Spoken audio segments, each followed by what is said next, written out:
মনে আছে সিরিয়ার সেই 3 বছরের ছেলেটির কথা?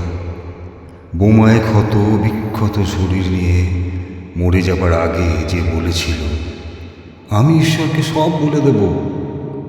সে হয়তো ঈশ্বরকে সব বলে দিয়েছে, হয়তো বলে দিয়েছে আমাদের পৈশাচিকতার কথা, আমাদের লোভের কথা, আমাদের অসভ্যতার কথা, আমাদের নির্যাতনের কথা।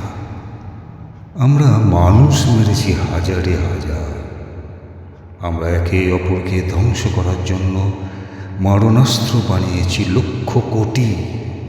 মানুষে মানুষে বিভেদ বাড়ানোর জন্য তৈরি করেছি নানা গোপন অস্ত্র। সে হয়তো ঈশ্বরকে সব বলে দিয়েছে, সে হয়তো ঈশ্বরকে সব বলে দিয়েছে।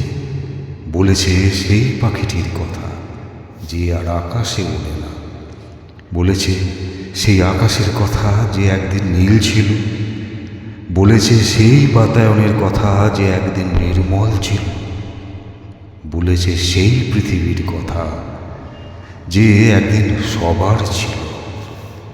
এই সবার পৃথিবীকে আমরা ভাগ করেছি ইচ্ছা মতো। ধর্মের নামে, দেশের নামে, ভাষার নামে মানুষকে দূরে সরিয়েছি। চামড়ার রং দিয়ে, গণতন্ত্রের নাম দিয়ে কেটে টুকরো করেছি আমাদের। সাগর পাড়ে পড়ে থাকা এলান কুর্দি, কাঁটা তারে ঝুলতে থাকা ফেলানি হয়তো সব বলে দিয়েছে ঈশ্বরকে। ঈশ্বর তার পৃথিবী ফেরত চেয়েছেন এবার। তিনি হয়তো শুনেছেন সব অভিযোগ, তিনি হয়তো শুনেছেন প্রকৃতির আর্তনাদ, তিনি হয়তো শুনেছেন সেই পাখিটির কান্না। একদিন হয়তো সব ঠিক হবে, কিন্তু আমরা কি সত্যই মানুষ হব?